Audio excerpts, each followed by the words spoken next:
आज महागामा प्रखंड कांग्रेस कार्यालय में कार्यकर्ता सम्मेलन का आयोजन प्रखंड अध्यक्ष मोहम्मद इरफान की अध्यक्षता में संपन्न हुई। बैठक में उपस्थित विधायक दीपिका पांडे सिंह ने कहा कि प्रदेश कांग्रेस के निर्देश पर सभी प्रखंडों में कार्यकर्ता सम्मेलन कर संगठन मजबूत करना है। साथ ही उन्होंने कहा कि किसानों पर अन्याय हो रहा है। उन्होंने कहा कि भाजपा के पूर्व मुख्यमंत्री रघुवर दास और पूर्व जनप्रतिनिधि किसानों के साथ खड़ा ना होकर घर में बैठे हैं, जबकि भाजपा को छोड़ सभी पार्टियां किसानों के साथ खड़ी है। किसान बिल को लेकर केंद्र सरकार की मंशा साफ होती तो आज वार्ता किसानों के साथ की जा रही है, वह बिल आने से पूर्व किया जा सकता था। विधायक ने कहा कि किसानों को गेहूं, चना और सरसों का बीज कम ही मिला, लेकिन समय पर मिला, जबकि 20 साल के कार्यकाल के दौरान भाजपा की सरकार रही, लेकिन कभी भी किसानों को समय पर बीज नहीं मिला। उन्होंने कहा कि 5 साल तक डबल इंजन की सरकार रही। भाजपा सरकार किसानों को धान का समर्थन मूल्य, बोनस और कितना धान खरीदा गया नहीं बता सकती, बल्कि इसका खामियाजा किसानों को सड़ा धान वापस लेकर भुगतना पड़ा है। जिला अध्यक्ष दिनेश यादव ने कहा कि जिला, प्रखंड और पंचायत स्तर के संगठन को मजबूती प्रदान करने के लिए यह बैठक आयोजित की गई है। उन्होंने कहा कि गोड्डा जिला का संगठन ऐसा होगा जो झारखंड की धरती पर इतिहास रचेगा। बैठक में विपिन बिहारी सिंह, इकराम अंसारी, अंतलाल यादव, ललिता जायसवाल, मुन्ना राजा सहित सैकड़ों कार्यकर्ता उपस्थित थे। प्रदेश कांग्रेस की तरफ से निर्देश हुआ था और जिला अध्यक्ष के निर्देश पर हर विधायक को अपने जो संबंधित प्रखंड हैं उसका वहाँ उपस्थित होने और संगठन की मजबूती पर जो चर्चा होकर के संगठन के लोग जो निर्णय करें उसको क्रियान्वित करने का फैसला किया गया है। उसी के तहत आज यह कार्यक्रम है। साथ ही साथ जो किसान आंदोलन पूरे देश में चल रहा, आपने देखा होगा पिछले दिनों जो है बहुत सफल बंदी कांग्रेस के कार्यकर्ताओं ने कराया और आगे आंदोलन की रणनीति तय करने के लिए हम लोग यहाँ बैठे हैं। भाजपा के लोगों का बयान आया कि किसान साथ में नहीं है, तो उन्हें ये बात जानना चाहिए कि वो जनमानस की भावना को नहीं समझ रहे थे, इसलिए रघुवर दास जी भी अपने घर बैठे हैं और यहाँ के भी सम्मानित पूर्व जनप्रतिनिधि जो अपने घर बैठे हैं। किसानों के साथ अन्याय अत्याचार हो रहा है और इस वक्त जो चुप रहेगा और मुंह बंद करके है और उनके साथ नहीं है, मुझे लगता है उससे बड़ा देश के लिए कोई गद्दार हो ही नहीं सकता है। समर्थन मूल्य किसानों का अधिकार है और अगर केंद्र सरकार की मंशा साफ थी तो आज जो बात करने की कोशिश वो किसानों से कर रहे हैं, यह इस बिल को लाने के पहले करना चाहिए था। विपक्ष के लोगों से बात करना चाहिए था और समर्थन मूल्य को भी इस कानून का हिस्सा बनाना चाहिए था। जिस जमाखोरी को कांग्रेस के पूर्व प्रधानमंत्रियों ने बंद करा दिया था, जवाहरलाल नेहरू जी के समय से जो किसानों के लिए प्रयास, चाहे वो डैम बनाने की बात हो, समर्थन मूल्य की घोषणा करने की बात हो, उसको वापस पीछे ढकेलने का प्रयास ये सरकार कर रही है।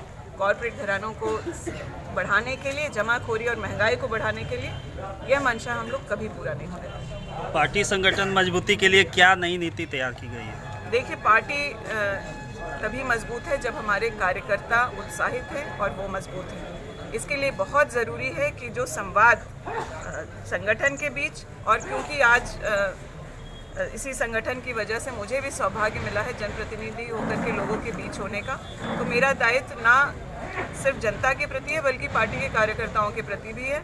उन्होंने जिस उत्साह से मुझे इस जगह पे बिठाया है, अब यह मेरा दायित्व बनता है लोगों को उनके मेहनत जो उन्होंने किया है उनके अपेक्षा के अनुरूप उनकी मदद हो।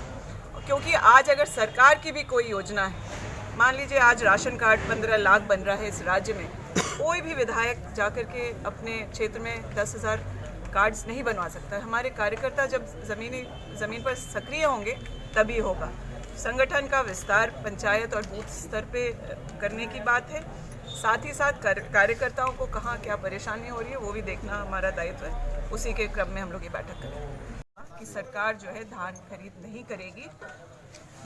इसके बारे में मुझे इतना ही कहना है कि पहली बार इस सरकार में हुआ कि बीज, चाहे वो गेहूं हो, सरसों हो, चना हो, ये सब समय पर आया है। आज तक 20 साल का जो कार्यकाल रहा, जिसमें ज़्यादातर भाजपा का था, उसमें कभी समय पर बीज नहीं मिला। बीज कभी बाद में आता था और उससे जुड़े लोग मिल बांट करके उस बीज को बेच देते थे और किसान तक कभी नहीं पहुंचता था। इस बार कम संख्या में ही लेकिन किसानों तक बीज पहुंचने का काम हुआ है।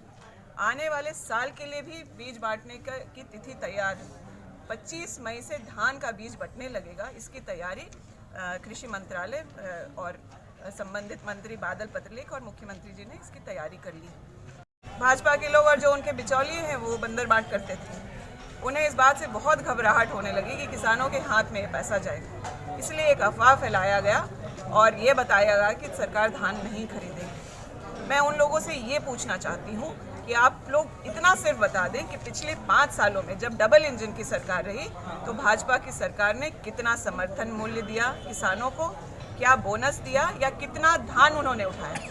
सच्चाई ये है कि अगर किसान से धान लिया गया तो उसको सड़ा करके फिर वापस दे दिया जाए, तुरंत किसान को पैसा नहीं दिया गया। ये किस चीज़ को लेकर जो है बैठक की गई? झारखंड प्रदेश कांग्रेस कमेटी के अध्यक्ष आदरणीय डॉक्टर रामेश्वर उरांव के निर्देशानुसार जिला से लेके प्रखंड और प्रखंड से लेके पंचायत बूथ स्तर का संगठन कैसे मजबूत होगा, उसी के तहत गोड्डा जिला में हम लोगों ने बैठक किया था जिला कांग्रेस कार्यालय में। और पहला हम लोग महागामा विधानसभा के महागामा प्रखंड में आज उसी के कार्यक्रम में ये बैठक है।